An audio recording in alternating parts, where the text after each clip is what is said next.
পারস্য উপসাগরে মার্কিন রণতরী Abraham Lincoln মোতায়েনের ফলে ইরান ও যুক্তরাষ্ট্রের মধ্যে সরাসরি যুদ্ধের সম্ভাবনা আগের যে কোনো সময়ের চেয়ে আরও প্রবল হয়ে উঠেছে।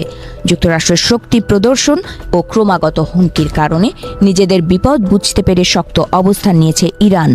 মাটির গভীরে লুকিয়ে রাখা নিজেদের গোপন মিসাইল সিটিগুলোকে অ্যাক্টিভ করেছে তারা। এর উদ্দেশ্য হল যুক্তরাষ্ট্র হামলা চালালে প্রতিক্রিয়া হিসেবে পাল্টা হামলা চালানো। পশ্চিমা গণমাধ্যমগুলো বলছে ইরান বর্তমানে 1979 সালের বিপ্লবের পর সবচেয়ে বড় অভ্যন্তরীণ সংকটের মধ্য দিয়ে যাচ্ছে। সরকার বিরোধী আন্দোলনে হাজার হাজার মানুষ নিহত হয়েছে এবং দেশ জুড়ে ক্ষোভ বিরাজ করছে। এই অবস্থায় কোনো বিদেশি হামলা হলে ইরান সরকার সেটাকে জনগণের মনোযোগ ঘোরানোর সুযোগ হিসেবে নিতে পারে অথবা চরম কোনো পদক্ষেপ নিতে পারে বলেও ধারণা করা হচ্ছে। আগে দেখা যেত যুক্তরাষ্ট্র হামলা করলে ইরানও পাল্টা হামলা চালাতো, কিন্তু আগে ভাগেই সতর্ক বার্তা দিত যাতে কোনো প্রাণহানি না হয়।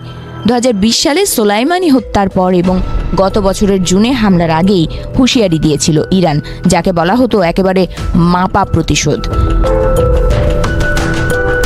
মার্কিন প্রেসিডেন্ট ট্রাম্পের দাবি অনুযায়ী গত বছরের জুনে আগেই হামলার কথা জানিয়ে দিয়েছিল ইরান, ফলে সেবার বেশিরভাগ ক্ষেপণাস্ত্র প্রতিহত করা সম্ভব হয়। এমনকি কোনো মার্কিন সেনাও নিহত হয়নি।